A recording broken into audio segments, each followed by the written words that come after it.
Hello दोस्तों, तो आप बताइए क्या चाहते हो? चीजें चाहते हो, घर मकान दुकान ये चाहते हो, उसमें टीवी एलईडी कैमरा, मोबाइल बढ़िया वाला और फ्रिज, सोफा, बेड, पार्टियां ये चाहते हो, या फिर फ्रीडम चाहते हो, आजादी चाहते हो? ये आपने देखना कि आपको पैसा चाहिए, आपको ये स्टफ चाहिए, ये सामान चाहिए, या फिर आजादी चाहिए, जिंदगी जीने की आजादी, जिंदगी फ्यूचर में अच्छी जिंदगी की आजादी, है ना? तो अगर तो आपके पास बहुत ज्यादा पैसा, बहुत ही ज्यादा अगर आपके पास पैसा मीन्स कि हजार करोड़ों रुपए आपके पास है, तो आप दोनों ले सकते हो। दो रास्ते आपके पास कि एक रास्ता चीजें खरीदने में जा रहा है, एक रास्ता आपकी आजादी में जा रहा है। और अगर आप अमीर हो, इतने अमीर हो, तो आप दोनों रास्तों पे एक साथ चल सकते हो, या दोनों जो रास्ते हैं वो एक ही, मतलब दोनों चीजें एक ही रास्ते पे ले सकते हो, फिर तो ठीक है। लेकिन वो टॉप के 1% लोग होते हैं जो दोनों चीजें एक साथ ले सकते हैं ना, जिनके पास फ्रीडम भी है और स्टफ भी है। लेकिन एवरेज इंसान क्या करता है? एवरेज इंसान के पास जब दो रास्ते होते हैं ना, जो जिसकी एवरेज इनकम है मान लो 25, 30, 50 हजार रुपए महीना, इवन 70 हजार रुपए महीना भी, या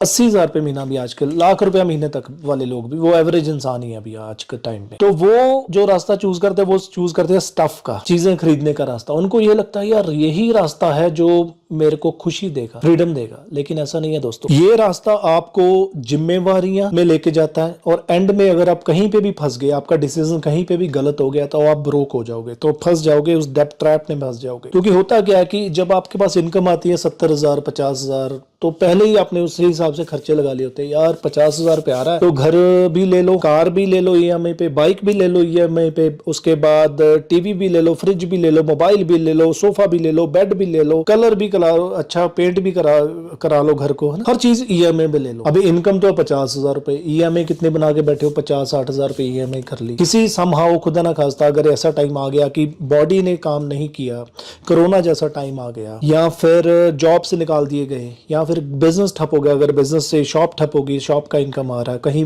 शॉप जहां पे है वहां पे कोई पुल बनना शुरू हो गया, अगर शॉप जहां पे है वहां पे कोई मेट्रो स्टेशन का कुछ आ गया, या कोई दंगे फसाद हो गए, है ना? कुछ भी हो सकता है फ्यूचर में, कोई पता नहीं क्या हो जाए, तो फिर क्या करोगे? तो फिर तो फंस गए ना वो स्टेप में। अच्छा, लोग जब स्टफ बाइंग उसको ही आजादी मानना शुरू कर, उसी में खुशी लेना शुरू कर देते ना चीजें खरीदने में। मैंने मेरे आगे एग्जाम्पल भी दूंगा, जो मेरी लाइफ में मैंने लोग देखे हैं जो चीजें खरीदने में को ही खुशी मान बैठते हैं, वही हैप्पीनेस मान बैठते हैं, तो बाद में फंस जाते हैं। 2-3 एग्जांपल तो मेरी लाइफ में, मैं नाम बता देता हूं आपको कौन सा। एक तो है मेरा दोस्त शंटी छाबड़ा, तो उसका मैं क्या बताता हूं उसकी आदत ये थी कि पैसे आ गए तो उसने पहले, यार मैंने ये मोबाइल लेना है, मैंने यहाँ पे घूमने जाना है, मैंने बाइक लेनी है, जितनी उनकी 20-25 हजार की इनकम थी उसी हिसाब से वो चीजें खरीद लेता था। इवन किस्तों में भी ले लेता, किस्तें पैसा आएगा कोई बात नहीं यार, तो उसमें चीज खरीद लेते हैं, पैसा आएगा उसमें खरीद लेते हैं, उसमें खरीद लेते हैं। उसका यही काम पकड़ा हुआ था। तो हुआ क्या कि उसका जब जैसे मोबाइल आया, किस्तों 2-4 किस्तें 5 किस्तें दी, उसके बाद देखा यार काम धंधा ठप हो रहा है, फिर वो मोबाइल बेच दिया घाटे पे, फिर नया,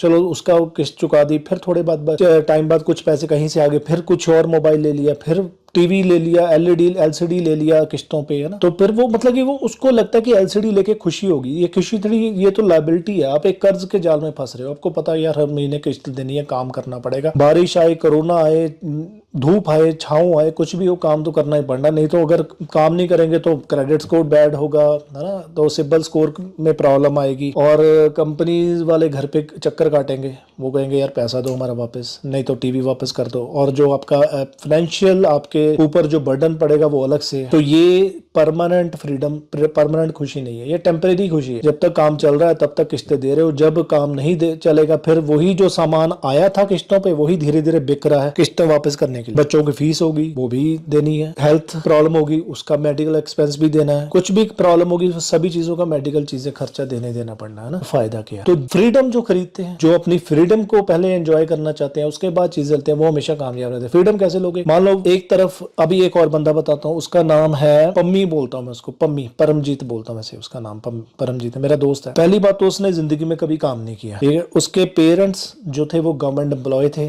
जब तक पेरेंट्स जिंदा थे तो वो उसको पालते रहे, उसके पेंशन से काम चलता रहा। जब पेरेंट्स पूरे हो गए तो उसने अपना एक पुश्तैनी घर था उसको 40 लाख रुपए में उसने बेच दिया। तब वो भाई साहब क्या कर रहे हैं, 40 लाख जिंदगी में देखे, एकदम कमाए है नहीं, एकदम से पैसा आ गया तो उसको लगा कि मैं फ्रीडम होगी मेरी जिंदगी में, 40 लाख रुपए मेरे पास आ गए, 40 लाख रुपए आ गया। तो उसने क्या किया, किया कि गाड़ियां ले ली दो, है ना, एक बड़ी गाड़ी, एक नॉर्मल सी जैसे मारुति स्विफ्ट की तरह एक गाड़ी ले ली, एक बड़ी वाली ली जो एसयूवी की वाली गाड़ी एक ले ली, सेकंड हैंड ली थी वैसे उसने, लेकिन फिर भी उसमें से 5-6-7 लाख रुपए तक खर्च ही दिया ना।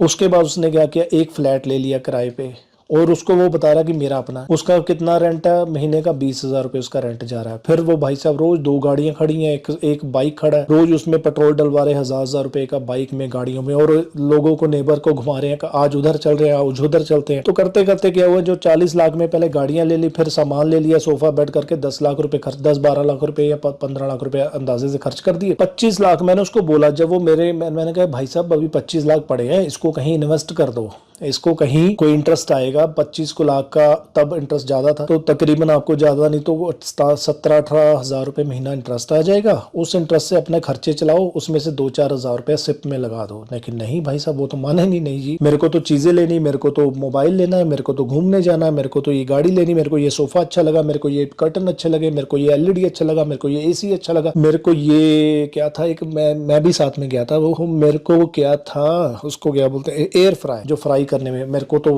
घर पे किसी ने आके बोल दिया यार तेरे पास, मम्मी तेरे पास एयर फ्रायर नहीं है, तू पार्टी कर रहा है यार, अगर एयर फ्रायर होता तो उसमें चीज लेते। वाइज वेरी नेक्स्ट डे सुबह मॉर्निंग में कॉल आ गया, चलो जी भाई चलना, आज एयर फ्रायर लेना है, कल मेरे को पार्टी में दिक्कत आई थी, तो चलो जी भाई साहब वो एयर फ्रायर ले रहे, पता नहीं 18-20 हजार का बड़े वाला एयर फ्रायर आ रहा है। तो मैंने बड़ा रुका, पर नहीं जी मेरे को तो चीजें लेनी है, मेरे को तो ये चीज, मेरे को दिखावा करना पूरा। तो करते करते उधर से रेंट भी जा रहा, महीने का 20-22 हजार रेंट आया, 1000 रुपया रोज का पेट्रोल का खर्चा, रोज बाहर खाना खाना, तो महीने का 30-35 हजार वो खर्चा, 40 हजार खर्चा चल रहा है, 20 हजार रेंट, 60-70 हजार रेंट खर्चा बना के बैठे हो भाई साहब। अर्निंग के नाम पे कुछ भी नहीं है। तो करते करते जो अमाउंट 25 लाख बचा था, वो अगले 2 से 3 साल में, अगर मान लो महीने का 50 हजार रुपए खर्च बंदा या 60 हजार रुपए खर्च कर रहा है, तो महीने का साल का 7-8 लाख रुपए खर्च हो गया। तो अगले 3 साल में वो अमाउंट सारा खत्म हो, 25-26 लाख जो बचा था खत्म हो गया। उसके बाद बारी आ गई कि अब भाई साहब के पास बचा तो कुछ भी नहीं है, अब वो कार बची थी, वो स्टफ बचा हुआ थोड़ा बहुत, अभी कार बिक रही है, उसके बाद बाइक बिक रहा है, उसके बाद सोफा जा रहा है, उसके बाद बेड जा रहा है, उसके बाद एलईडी जा रहा है, और उसके बाद वही एयर फ्रायर जा रहा है। और मेरे को एक दिन कॉल आया, यार आपको एयर फ्रायर तो नहीं भाई तेरे को चाहिए? मैंने कहा नहीं यार मेरे को नहीं चाहिए। नहीं वो ना, अच्छा बहाना क्या बना रहा है बंदा एयर फ्रायर, वो ना यार मेरा कोई जानकार है, उसको क्या है कि उसको एयर फ्रायर उसने गिरवी रखना, उसको थोड़े पैसे की जरूरत है, तू ले ले, तो इंटरेस्ट चार्ज कर लियो। मैंने कहा नहीं यार मेरे को नहीं चाहिए, मैं ऐसा काम नहीं करता, मैंने डिनाई कर दिया। तो ये हो गया काम, तो अभी करे क्या, तो यार ये तो गया बंदा फंस। तो ऐसे होता है कि जब आप देखो, ये आप लायबिलिटी खड़ी कर लेते हो अपने सर पे, जब चीजें खरीदने में लगे जाते हो ना, लायबिलिटी खड़ी कर लेते हो। और अगर मान लो घर पे अभी चीजें खरीदी जा रही है, खुद ही छोटा घर है, 3-4 कमरों का घर है, फैमिली भी रहेगी, सोफा भी आ रहा है, हर चीज आ रही है, तो एक दिन ऐसा होता है कि घर भर जाता है, काम जगह नहीं होती रखने के लिए। फिर आप क्या करते हो, किराए पे एक छोटा सा गराज ले लेते हो, किराए पे छोटा मोटा मकान ले लेते हो, चलो यार जितना एक्स्ट्रा सोफा या जो भी सामान पड़ा वो उसमें रख देते हैं। तो वो किराए पे अपने सामान को रखने के लिए किराए की और जगह लेते हो, उसका किराया अपने सिर फिर डालते हो, है ना, फिर रेंट सर के ऊपर आ रहा है, उधर से मकान की है मजा आ रही है, इधर से रेंट खड़ा कर लिया अपने ऊपर, क्योंकि सामान कहीं तो संभाल नहीं है। अभी ये तो है नहीं कि बाहर रख दोगे, सड़क के ऊपर रख दोगे, कहीं तो रखना ही पड़ेगा, घर में जगह नहीं है, दोस्तों को दोगे वो यूज करेंगे, तोड़ेंगे भनेंगे, है ना, क्या करेंगे फिर।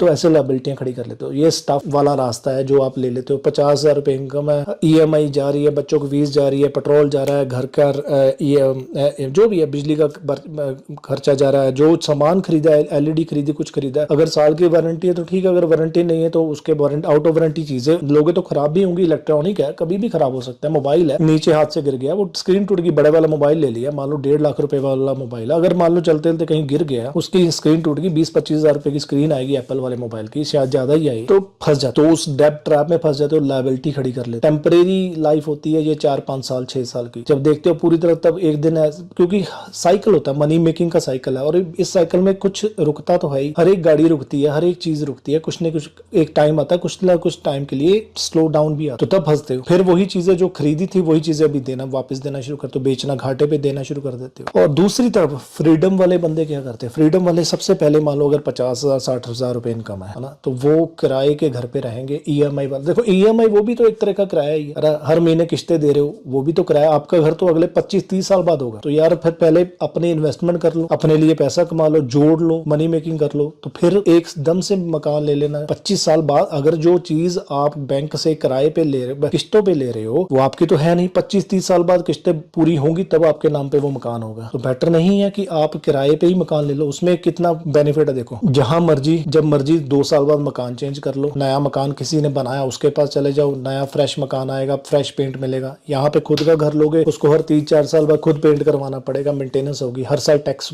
वो क्या होता है, हाउस टैक्स देना पड़ेगा, प्रॉपर्टी टैक्स देना पड़ेगा, वाटर का सीवरेज का टैक्स देना पड़ेगा, हर चीज का खर्चा देना पड़ेगा, है ना। तो आप किराए पे लोगे, कुछ पेंट की जपला नहीं है, कोई कुछ नहीं है, खराब हो गया कुछ तो मालिक को फोन कर दो, यार ये टैप नहीं चल रहा, ये बाथरूम का प्लम्बिंग खराब है, ये फ्लश का प्रॉब्लम है, ये पेंट नहीं बढ़िया, ये इसमें ये हो गया, और टैक्स का कोई झमेला नहीं है, कोई हाउस टैक्स देना नहीं पड़ेगा। अगर नहीं मालिक सुनेगा, नया मकान चेंज कर लो, फ्रेश वाला कहीं और चले जाओ, बात खत्म। और किस्तें उधर भी दे रहे हो, यहाँ पे कम दे रहे हो, टेंशन नहीं है। जहां मर्जी मान लो थोड़ा सा मालिक ने नहीं बात सुनी, मालिक तो आपका नौकर बन जाएगा तब। अब यार मेरे को तो यार पेंट करवा दो, नहीं तो मैं तो चला। वो तो कहेगा यार इतना बढ़िया किराएदार हर महीने टाइम पर किराया दे रहा है, तो ठीक है यार पेंट करवा देते हैं। और ये तो हो गया किराए वाला सीन। उसके बाद जो मान लो अगर 60,000 रुपए ले रहे हो, 10-12-15,000 रुपए किराए पे ले रहे हो, 45,000 रुपए बच रहा है, EMI पे वही स्टफ लो जो बहुत जरूरी है, बहुत ही ज्यादा जरूरी है। पहले तो 15,000 जो आप दे रहे थे, 15-20,000 अपने मकान का किराया, तो EMI वो खत्म हो गया। अभी कम किराए पे जगह मिल गई, मान लो 7-8,000 रुपए में, वही पैसा आप सिप में लगा लो, इन्वेस्टमेंट कर लो। पहले अपनी फाइनेंशियल फ्रीडम करो, सिप में लगाओ, स्टॉक में लगाओ। अगर इंडिया की एवरेज ग्रोथ स्टोरी अभी बढ़ रही है, वैसे 14-15% हमारा निफ्टी या BSE सेंसेक्स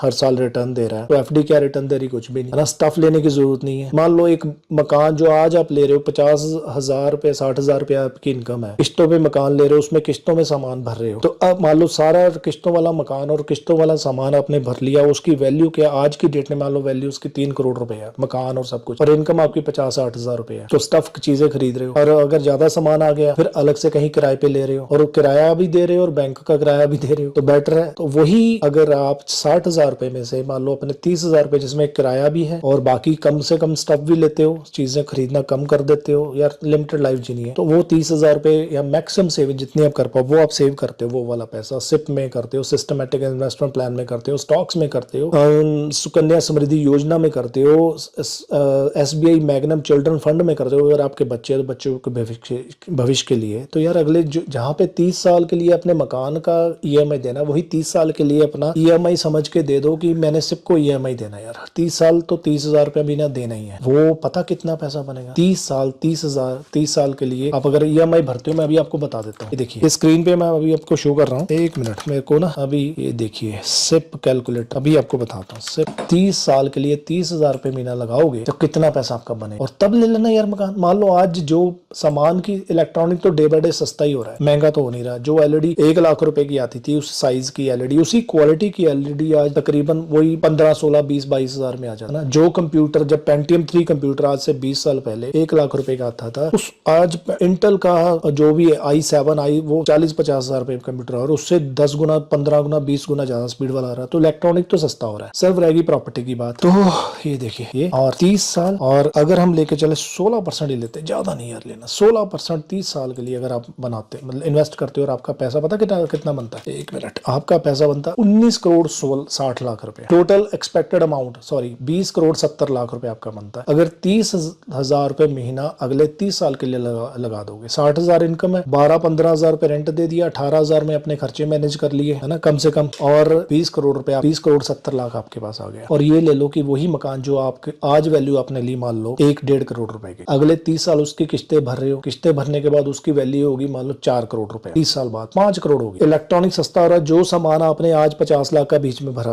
आपके घर में इलेक्ट्रॉनिक सब कुछ लेके, वो 50 की जगह आज से टाइम बाद वही उससे बढ़िया वाली क्वालिटी वाला सामान आपको, और अच्छे फीचर वाला सामान वो आपको मिल जाएगा 30 लाख, जो 50 लाख में खरीदा। 5 करोड़ का मकान हो गया, 30 लाख, वो छोड़ो 50 लाख ही लगा लो, 50 लाख का ही सामान हो गया। तो यार जो आज ले रहे हो वो 30 साल बाद ले लेना, 25 साल बाद ले लेना। कॉर्पस होगा आपके पास 20 करोड़ रुपया, उसमें से 5 करोड़ खर्च देना था। मकान तो तब भी आपका तभी होगा 30 साल बाद आपके नाम तभी होगा जब उस बैंक को किस्त दे दोगे। तो बेटर नहीं कि पहले किराए पे रह लो, किराया दे दो, और वो जो पैसा बचता है वो अपने सिप के ऊपर इन्वेस्टमेंट कर लो। ये तो मैंने कम बताया 16%, मेरा टाटा का म्यूचुअल फंड है, मेरे को 28% दे रहा है, सॉरी 38% दे रहा है। एक क्वांटम म्यूचुअल फंड है, उसका 42% ग्रोथ है। एक स्टेट बैंक ऑफ इंडिया का SBI मैग्नम चिल्ड्रन फंड है, ग्रोथ प्लान है, जो अगर बच्चों की पढ़ाई के लिए सोच रहे हो, तो 43.55% उसने रिटर्न दिए। तो अभी आपने देखना कि आपने फाइनेंशियल फ्रीडम खरीदनी है, लेनी है, या फिर स्टफ खरीदना है, सामान ही खरीदते देखते रहना कि दुकान तो ठीक है, मकान ले लिया, क्योंकि बिजनेस पे लोगे तो बिजनेस इनकम ही जनरेट करके देगा, लेकिन मकान एक तरह की लायबिलिटी है, कहीं जा नहीं सकते फाइनेंशियल, हर 3 साल बाद उसको पेंट कराना पड़ेगा, कहीं से सीमेंट उखड़ रहा है, कोई बाथरूम का खराबी आ गई, कोई सीवरेज की प्रॉब्लम आ गई, कोई कुछ हो गया, तो वो लायबिलिटी है। और अगर किराए पे रहोगे तो मालिक को फोन लगाओगे मालिक की तरह, वो तो नौकर हो गया, मालिक नहीं, वो तो आपका मकान देके आपका नौकर बन गया, उसको बोलो अरे भाई हेलो इसको ठीक करा देने, तो भाई मैं तो चला अगले महीने, तो वो भागा आएगा आपके पास। तो बेटर फिर किराए पे रह के मकान मालिक बनो, ना कि मकान किस्तों पे लेके एक तरह की गुलामी, 30 साल के लिए बैंक की गुलामी करो, हर साल उसको, हर महीने उसको किस्त दो और उसको मेंटेन भी करते रहो। बेटर है अपना फ्रीडम पहले अपने लिए लो कि आपके पास 25-30 करोड़ रुपए आ जाए, ठीक है, तब मकान ले लो यार। वैसे भी तो मकान आपका जो वो 25-30 साल बाद जब बैंक की किस्तों पूरी होगी तब पैसा आपके नाम होगा, तो फिर खरीदी तब लेना। एक जब 25-30 करोड़ रुपए बना लोगे सिप में इन्वेस्टमेंट करके या फिर किसी अच्छे स्टॉक में इन्वेस्टमेंट करके, तब जब कॉर्पस आ जाए तब जो 2-3 करोड़ वाला मकान को छोड़ के 10 करोड़ वाला मकान ले लोगे ना, और उसमें पूरा सामान भरा होगा, बढ़िया वाला मकान लोगे, बढ़िया लोकेलिटी में, डबल साइज का, ट्रिपल साइज का, तो तब भी ज्यादा नहीं तो आपके पास 10-12-15 करोड़ बचेंगे कैश पे मकान लेने के बाद भी। तो और जो पिछले 30 साल पूरी फ्रीडम रहेगी, अगर मकान मालिक नहीं सुन रहा, वो नौकर नहीं सुन रहा, तो जब मर्जी मकान चेंज कर लो, है ना। जहां नया मकान, क्योंकि बनते जा रहे हैं, कई बेवकूफ लोग हैं जो प्रॉपर्टी में इन्वेस्ट, हाँ वो करते हैं, लेकिन जिनके पास सरप्लस मनी है वो प्रॉपर्टी में इन्वेस्ट करे तो बढ़िया है, ठीक है। लेकिन आप अगर जब आपके पास तो है ही इनकम 60,000 रुपए की महीने की आ रही, 70,000 लाख रुपए महीना आ रहा है, उसमें ही आपने फैमिली को भी मेंटेन करना, उसमें ही आपने अपना मेडिकल भी मेंटेन करना, उसमें ही आपने किस्तें भी देनी, उसमें ही आपने अपने लिए सेव भी करना है। तो पहले सेव करो फिर मकान, पहले फाइनेंशियल फ्रीडम गेन करो, उसके बाद अपना स्टफ खरीदना, चीजें खरीदना, मोबाइल खरीदना, कार खरीदना, गाड़ी खरीदना। कार दिया जो आज कार 10 लाख की आ रही ना, उसी लेवल की कार मान लो कितनी आज से 30 साल बाद बैटरी वाली का भी तो नई टेक्नोलॉजी नई आ रही है, उससे 10 गुना बढ़िया कार भी 10-12-15 लाख में आ जाएगी तब भी। तो कार लेके उसका साथ के डेप्रिसिएशन शुरू हो जाएगा। तो बेटर नहीं कि कार से बेटर है कि आप एक कोई रेंटल सर्विस ले लो यार, क्योंकि रेंटल कार भी आती है। तो यार मैंने देखा है स्टेट बैंक में, कई बैंकों में लगे होते कि यार एक बंदे ने कार डाली हुई थी, साथ में ड्राइवर रखा होता, और बैंक वाले उसको, देखो बैंकों के पास करोड़ों रुपए हैं, तो वो क्यों कारें रेंट पे रखते हैं अपने पास, क्योंकि ना मेंटेनेंस का चक्कर है, फ्री में उनको ड्राइवर मिलता है और डेप्रिसिएशन पड़ता है। तो आप भी ऐसे करो यार, ठीक है यार मेरे को महीने में 4 बार, ये कौन सा कार आपने, उसकी देखो कार के इंश्योरेंस भी भरते रहोगे, तो वो फायदा थोड़ी है। तो 1 मिनट फोन आ गया, तो इसलिए प्लीज अपनी फाइनेंशियल फ्रीडम पहले लो, तो वो ज्यादा बेटर रहेगा। Thank you, bye bye, share the video, hit the thumbs up, फिर बाकी कभी शेयर करेंगे। बाय।